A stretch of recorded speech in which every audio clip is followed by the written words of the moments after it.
तो आज हम बात करेंगे पेटीएम के बारे में, जो कि लिस्टेड है 197 कम्युनिकेशन लिमिटेड के नाम से। तो सबसे पहले इसका प्रदर्शन देख लेते हैं। तो 5 दिन में ये पहले इसमें 20% का सर्किट था, फिर अगले दिन भी 20% और अभी लास्ट आज के दिन में इसमें 10% का लोअर। प्रॉब्लम क्या आई, क्या ये प्रॉब्लम पहले से थी या फिर ये रिसेंटली आई है? तो इसका हम डिटेल एनालिसिस करेंगे और ये इस कंपनी के गिरने से भी हम कुछ अलग बातें सीखेंगे। हमेशा प्रॉफिट ही कुछ दे के नहीं जाता है, कभी कभी लॉस भी आपको कुछ दे के जाता है। लॉस ये दे के जाता है कि आपको किस टाइप के स्टॉक से दूर रहना चाहिए और कभी भी किसी स्टॉक को खरीदने से पहले उसमें क्या देखना चाहिए। तो इस पर बैन का जो रीज़न है वह है KYC। इन्होंने पेटीएम बैंक ने KYC को ठीक से इम्प्लीमेंट नहीं किया है।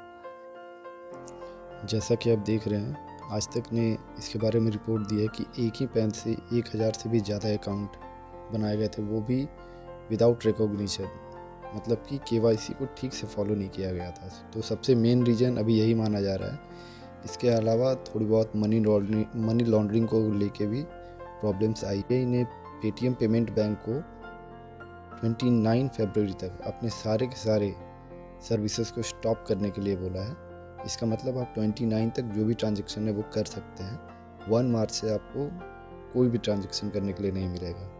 तो अगर आपका कोई भी पैसा वहाँ अटका हुआ है तो आप उसे वहाँ से निकाल लीजिए या फिर दूसरे अदर्स अकाउंट में ट्रांसफ़र कर लीजिए। तो अभी आप स्क्रीन पे जो देख रहे हैं ये UPI पेमेंट में फ़ोनपे, गूगल पे, पेटीएम बैंक्स और अदर्स जितने भी हैं उनका कंट्रीब्यूशन है, ठीक है।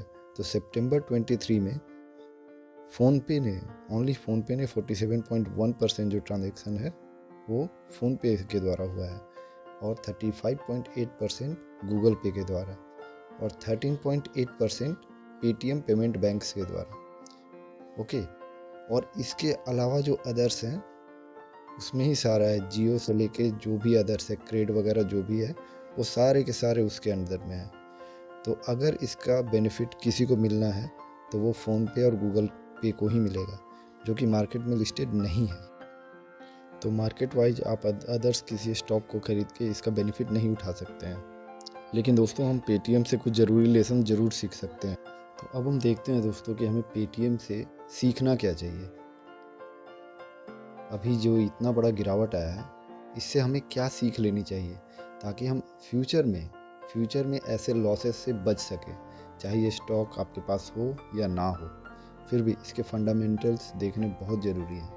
तो सबसे पहले हम देख लेते हैं कि इसका मार्केट कैप जो 27,839 का है, उसके बाद हम देख लेते हैं इसके क्वार्टरली रिजल्ट्स।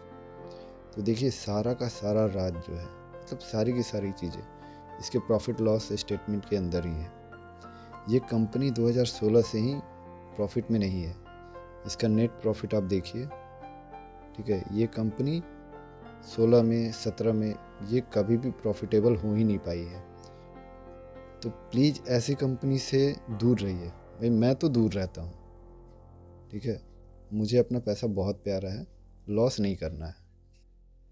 इसके बाद देखिए दोस्तों, यहाँ पे FIs जिसके पास की मार्च 23 तक 71.83% की होल्डिंग थी, वो सितंबर 23 में घट के 16.92% रह गई है। और ये सारा का सारा माल पब्लिक के खाते में आया है। तो लॉस में कौन जाएगी? पब्लिक। तो ऐसी कंपनी से बच के रहना है। सेम यही पैटर्न कुछ सालों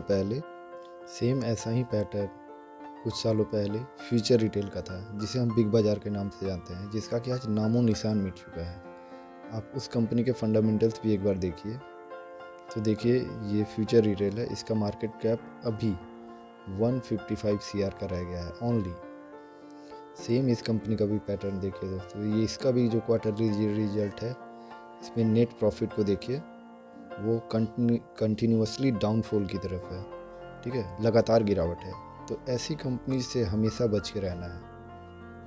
देखिए, यहाँ पर भी आप देख सकते हैं कि प्रोमोटर्स ने अपना माल, सारा का सारा माल पब्लिक को खिला दिया है। तो ऐसी कंपनी से बच के रहना है दोस्तों। इसका देखिए प्रोमोटर होल्डिंग कंटिन्यू गिरावट है इसमें, और मार्च 2022 तक आते आते तो 14.31% रह गया, और ये सारा का सारा माल जो गया है वो पब्लिक के खाते में गया है। तो अपने पैसे को बचाना है दोस्तों, और ऐसी कंपनीज को टाटा बाय बाय बोल के ही रखना है।